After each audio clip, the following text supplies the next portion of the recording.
बिस्मिल्लाहिर्रहमानिर्रहीम। मेरा नाम डॉक्टर सैयद अली रुखबीज़ादा है।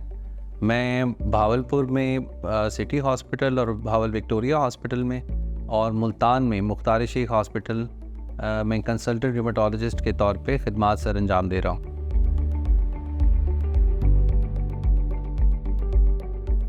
एनकाइलोजिंग स्पॉन्डिलाइटिस क्या होती है बीमारी? ये बेसिकली इसको आप उर्दू में आसान लफ्ज़ों में कह सकते हैं कि ये कमर का गंठिया है। बेसिकली ये एक कमर के देरीना दर्द की एक बड़ी वजह है जो कि यंग पेशेंट्स के अंदर ज़्यादा देखी जाती है, ख़ासकर जो 45 साल से कम उम्र के लोग हैं और उनके अंदर कमर का दर्द रहता है कई महीनों और कई सालों से।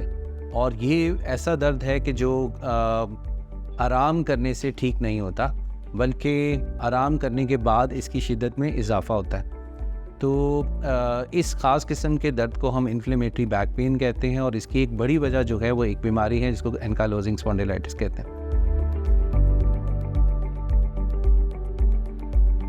तो इसकी जो निशानी है वो यही है कि कमर के लोअर हिस्से यानी कमर के निचले हिस्से के अंदर दर्द ज़्यादा फील होता है, महसूस करता है पेशेंट। और जब वो सोता है तो सोने के दौरान उसकी आँख खुल जाती है और जो कमर का निचला हिस्सा है या फिर कूल्हों वाला हिस्सा है उस हिस्से में दर्द होता है। जब सुबह आँख खुलती है तो कमर के अंदर दर्द के साथ साथ शदीद सख्ती महसूस करता है या स्टिफनेस महसूस करता है और वो स्टिफनेस जो है वो कम से कम 30 मिनट्स यानी 30 मिनट से ज़्यादा रहती है।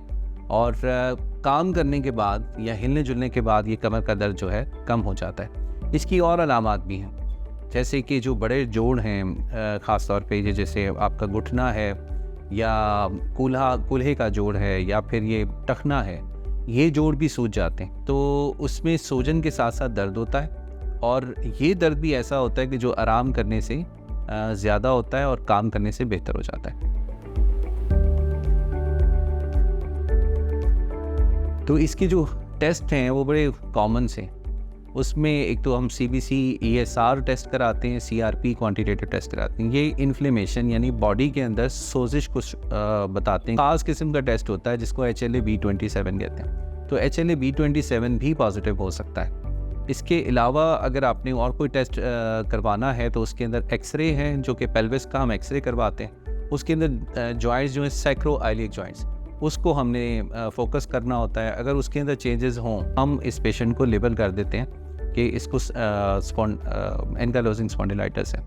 अगर एक्सरे के अंदर फाइंडिंग्स नहीं मिलती तो हम फिर इसके लिए MRI करवाते हैं सैक्रोइलिक जॉइंट्स का और ख़ास किस्म के रिक्वेस्ट करते हैं हम रेडियोलॉजिस्ट को कि इसमें T1 वेटेड, T2 वेटेड या फिर स्टरल टेक्निक से जो इसके इमेजेस निकालें और उसकी रिपोर्ट बना के दें। फिर उसमें वो सैक्रोइलिक जॉइंट्स के अंदर हम देखते हैं कि अगर सोजिश मौजूद है और साथ पेशेंट को HLA-B27 भी पॉजिटिव है तो हम पेशेंट को लेबल कर देते हैं कि इसको ये बीमारी एनकाइलोजिंग स्पॉन्डिलाइटिस है।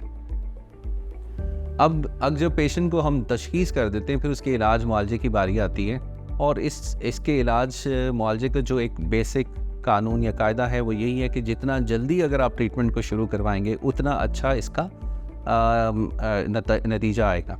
तो इसमें अच्छी चीज़ ये है कि अगर जल्दी तशख़ीस हो जाती है, जल्दी ट्रीटमेंट हम इसकी शुरू कर देते हैं तो पेशेंट की जो स्टिफनेस है वो इस कदर ज़्यादा नहीं बढ़ती जिससे मरीज़ को जो है इतना क्रिपल्ड ज़िंदगी गुजारनी पड़े कि वो अपनी गर्दन को हिलाने के काबिल भी ना हो, कमर को हिलाने के काबिल भी ना रहे। ये किन लोगों के अंदर ज़्यादा देखा जाता है?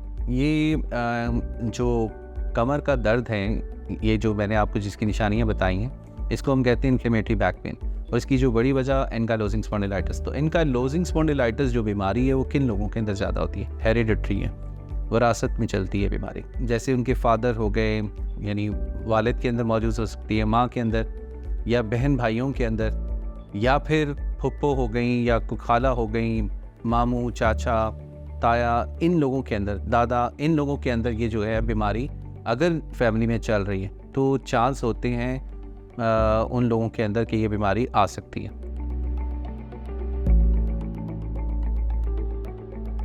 अगर किसी को खुदा न खास्ता एनकाइलोजिंग स्पॉन्डिलाइटिस है तो उसको चाहिए कि वो अपने आप को एक्टिव रखें और उसके लिए एक्टिव रखने के लिए जो सबसे अच्छी वर्जिश है वो है स्विमिंग। तो उसको चाहिए कि वो स्विमिंग सीखे, अगर नहीं आती, और अगर आती है तो उसको अपनी लाइफ का एक हिस्सा बनाए और उसको रेगुलरली बाकायदगी से स्विमिंग करे।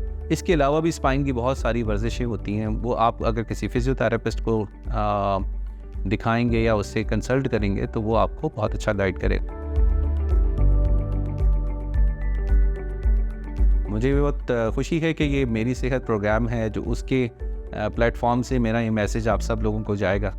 तो आप इसको देखें, अपने इर्द गिर्द लोगों को भी देखें। अगर किसी की कमर में दर्द है और उसको स्टिफनेस भी होती है रेस्ट के ऊपर, तो उसको चाहिए जल्द से जल्द अपने करीबी रिमेटोलॉजिस्ट को मिले ताकि उसके टेस्ट टाइम से हो सके और उसकी जो ट्रीटमेंट है वो भी जल्दी स्टार्ट हो सके। बहुत शुक्रिया। अस्सलाम वालेकुम।